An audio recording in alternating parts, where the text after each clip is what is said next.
Sunny dreamt of a mountain, jagged and lonesome.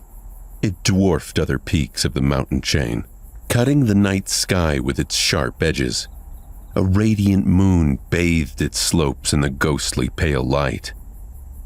On one of the slopes, the remnants of an old road stubbornly clung to the rocks. Here and there, paved stones could be seen through the snow. They were worn and showed signs of weathering. A sheer cliff face formed an impregnable wall to the right side of the road. On the left, a silent black sea of nothingness indicated an endless fall.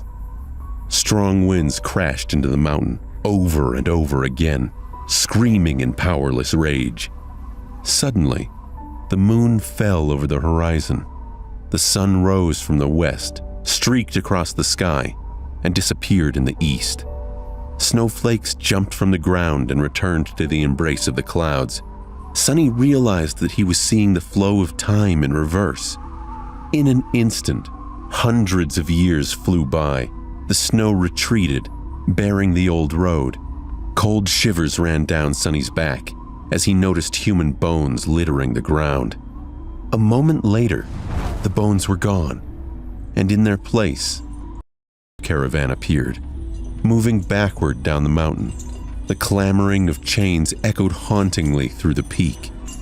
Time slowed, stopped, and then resumed its usual pace.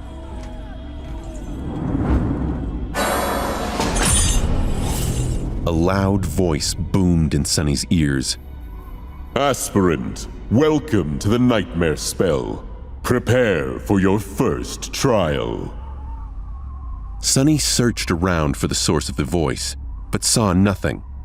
What the hell was that? With nothing and no one to guide him, Sunny began to walk along the snowy mountain path. Step, step, another step.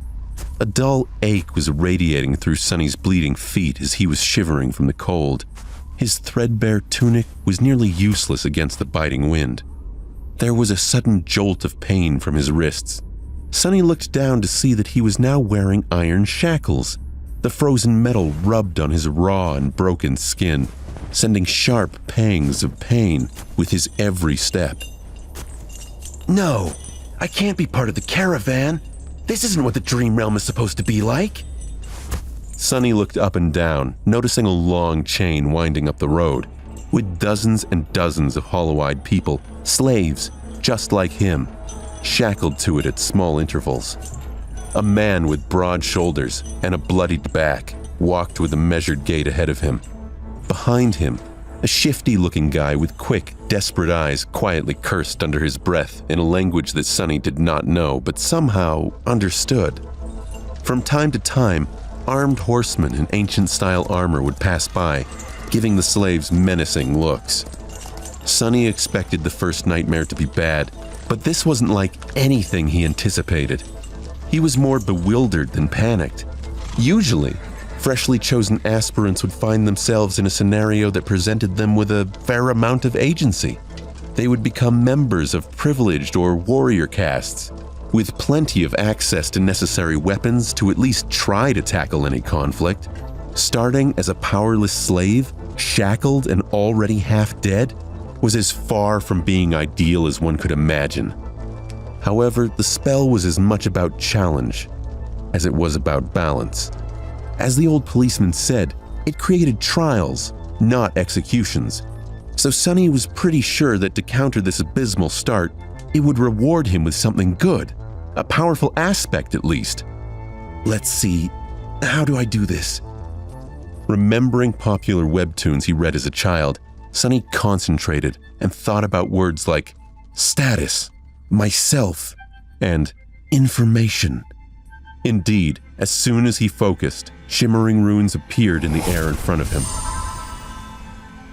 Once again, although he did not know this ancient alphabet, the meaning behind it was somehow clear.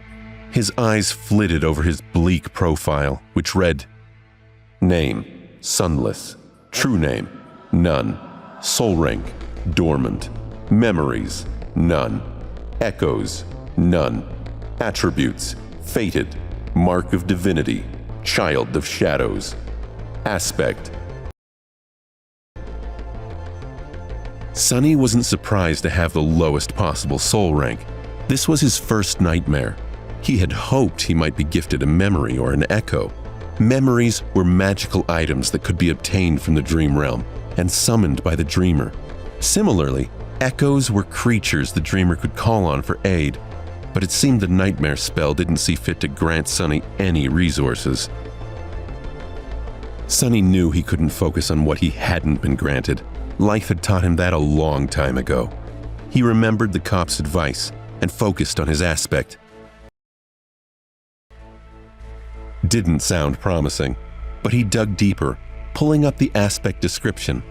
The runes read, Aspect description. Slave is a useless wretch with no skills or abilities worthy of mention. Is just the same, except much rarer. At this point, Sonny finally lost his composure. No useless aspects, my... This has to be a joke!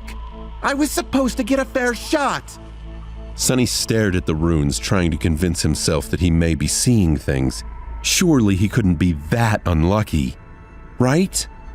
Preoccupied by his thoughts, he lost the rhythm of his steps and stumbled, pulling the chain down with his weight.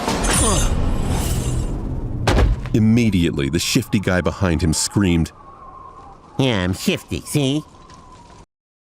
Watch where you're going! Sonny hurriedly dismissed the runes, which were only visible to him, and tried to recover his balance. A moment later, he was once again walking steadily. However, not before inadvertently pulling on the chain one more time. The man behind him snarled, You little I'm gonna you. The broad-shouldered man in front of Sonny chuckled without turning his head. Why bother? The weakling will be dead by sunrise anyway. The mountain will It'll you and me too, just a bit later. I don't know what the Imperials are thinking, forcing us into this cold. The shifty guy gasped. Speak for yourself, fool. I'm planning to survive. Sonny silently shook his head and concentrated on not falling again. What a charming pair. Suddenly, a third voice joined the conversation from somewhere further back. This one sounded gentle and intelligent. This mountain pass is usually much warmer this time of year. We just had really bad luck. Also, I would advise you against harming this boy. The Weasley man sounded annoyed. Why's that? Sonny turned his head slightly. He still couldn't catch sight of the mysterious stranger, but he caught their answer. Haven't you seen the markings on his skin? He is not like us, who fell into slavery due to debts, crimes, or misfortune. He was born a temple, precise. Not long ago, the Imperials destroyed the last temple of the Shadow God. I suspect that this is how the boy ended up here. The broad-shouldered man cast a look back. So what? Why should we be afraid of a half-forgotten weakling god? He couldn't even save his temples. Despite the other men's attitudes, the third person remained calm. The Empire is protected by the mighty war god. Of course, they're not afraid to burn down a few temples. But we, here, are not protected by anything or anyone. Do you want to risk angering a god? The broad-shouldered man grunted, not willing to answer. Their conversation was stopped by a young soldier riding a beautiful white horse. Clad in a simple leather cuirass, armed with a spear and a short sword, he looked dignified and noble. To Sonny's irritation, he was really pretty too.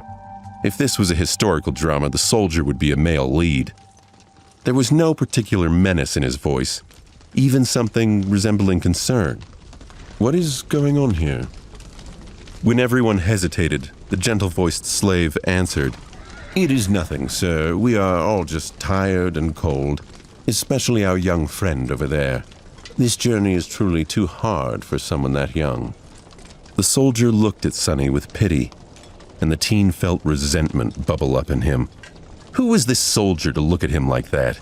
He couldn't be that much older. The soldier sighed and took a flask from his belt before extending it to Sonny. Bear with it a little more, child. We will stop for the night soon. For now, here, drink some water. Being called a child struck close to home for Sonny. He was 18, but due to his thin body and small stature, both caused by malnourishment, Sonny was often mistaken for someone younger. Usually, he didn't hesitate to use it to his advantage. But for now, for some reason, being called a child irked him. Still, he was thirsty. He was about to take the flask when a whip cracked in the air, and suddenly Sonny was in a world of pain. He stumbled, once again pulling on the chain and causing the shifty slave behind him to curse. Another soldier, this one older and angrier, stopped his horse a few steps back. The whip that sliced the back of Sonny's tunic open and drew blood belonged to him. Without even glancing at the slaves, the older soldier pierced his younger colleague with a disdainful glare. What do you think you're doing? The young soldier's face darkened. I was just giving this boy some water. The older soldier glowered. He'll receive water with the rest of them once we camp. The pretty one attempted to argue, but his fellow soldier wasn't willing to listen. Shut your mouth. These slaves are not your friends. Understood? They're not even people. Treat them like people and they'll begin imagining things. The young soldier looked at Sonny, then lowered his head and put the flask back on his belt. His companion nodded. Don't let me catch you making friends with the slaves again, newbie. Or next time it will be your back tasting my whip. As if to illustrate his intention, the older soldier cracked his whip in the air and rode past them, radiating threat and anger. Sonny watched him go with well-concealed malice. I don't know how, but I will watch you die first. Then he turned his head and glanced in the direction of the younger soldier, who was falling behind with his head still lowered. And you second. The entire interaction awakened something in Sonny. He'd been so distraught by the hand he was dealt. He felt defeated, ready to give up. But this anger stoked his drive to survive. He wouldn't be treated this way, counted out. He was going to survive and become awakened. He was going to turn his curse into a blessing and for once in his life have power. Sonny smirked as the pieces of a plan began to form in his mind.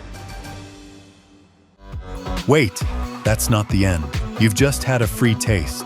Now get the full story on the Pocket FM app, link in description. Check out our next video and playlist, and don't forget to like, share, and subscribe.